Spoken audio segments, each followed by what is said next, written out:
Hi, my name is Allison. I'm one of the physical therapists here at Penrose Hospital, and we are here today to talk about your exercise, your activity, and your spinal precautions following your surgery.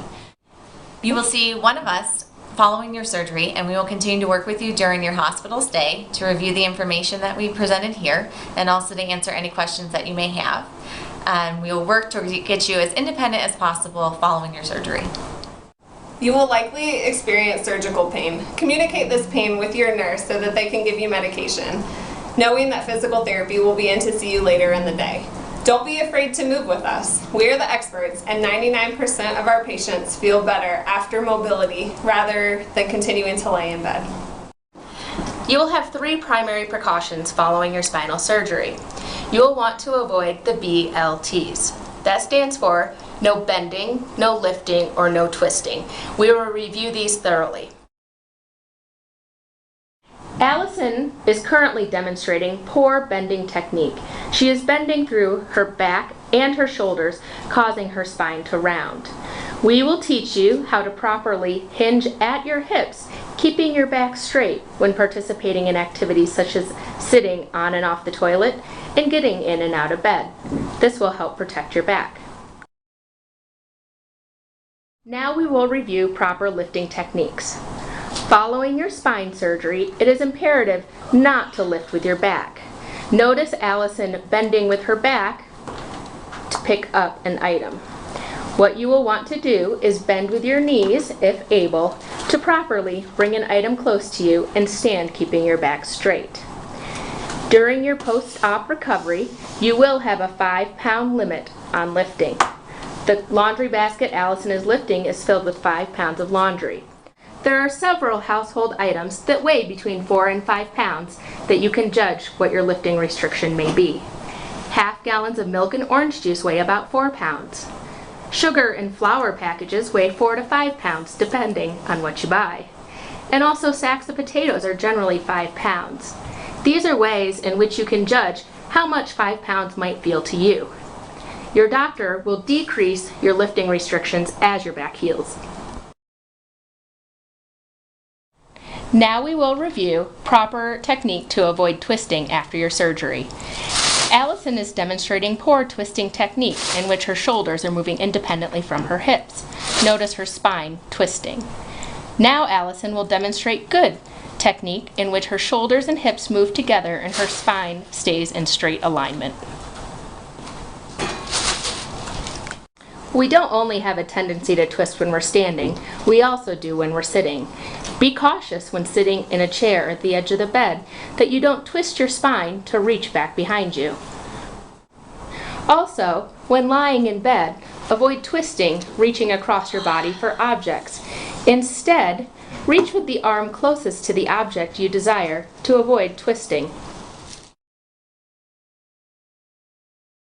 There are many household activities which you will want to avoid while your back is healing. Many things you do in your average day avoid bending, lifting, and twisting.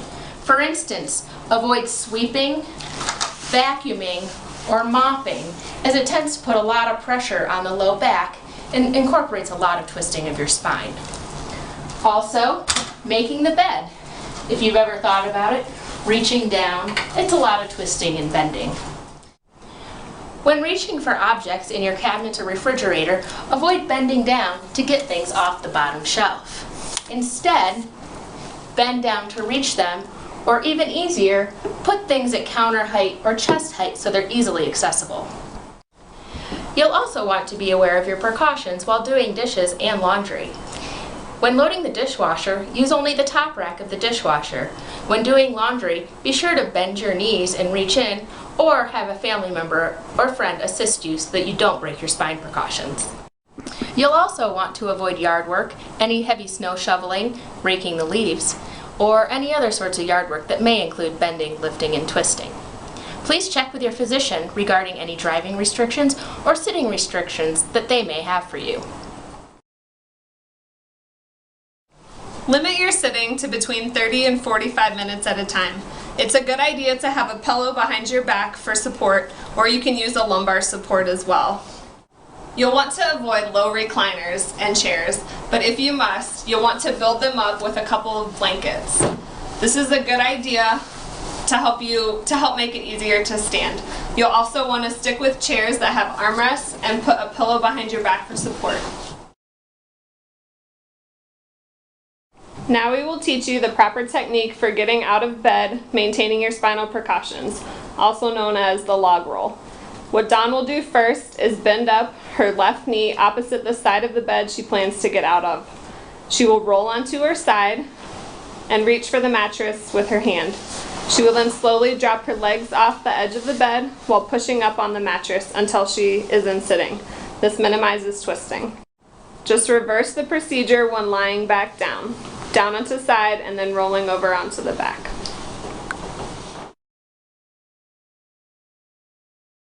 So now I'm going to demonstrate the proper way to get in and out of a car following your surgery. We're going to simulate using the bed as a car. So you're going to come up to the car, you can open the door, you'll back up to the seat, and you'll reach back for the seat, hinging at your hips to sit down into the car. Then instead of twisting, you're going to bring your legs into the vehicle, buckle your seatbelt, and you'll be on your way. And then to get out of the car, you'll reverse the procedure in that you're going to bring your legs out of the car first, hinge your body forward, pushing up from the seat, and come to a standing position. The primary exercise that you will want to partake in is walking. Walking not only restores back strength, but also increases your cardiac and pulmonary endurance. Start out by walking slowly, even if it's just to the mailbox and back. At this time, walking is the only exercise your doctor wants you to participate in. Please get clearance from your physician regarding any other exercises that you may want to add to your routine. Generally, we want you walking 4 to 6 times a week. Start out slow, work your way up. Eventually, we'd like you to be walking 30 to 45 minutes a day.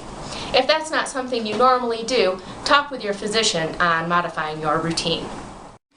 When walking, it's best to avoid steep inclines. Steep inclines will put a lot of pressure on your lower back. Stick to walking on flat surfaces, whether it be a local high school or middle school track, the mall, or any other flat surface that's accessible to you.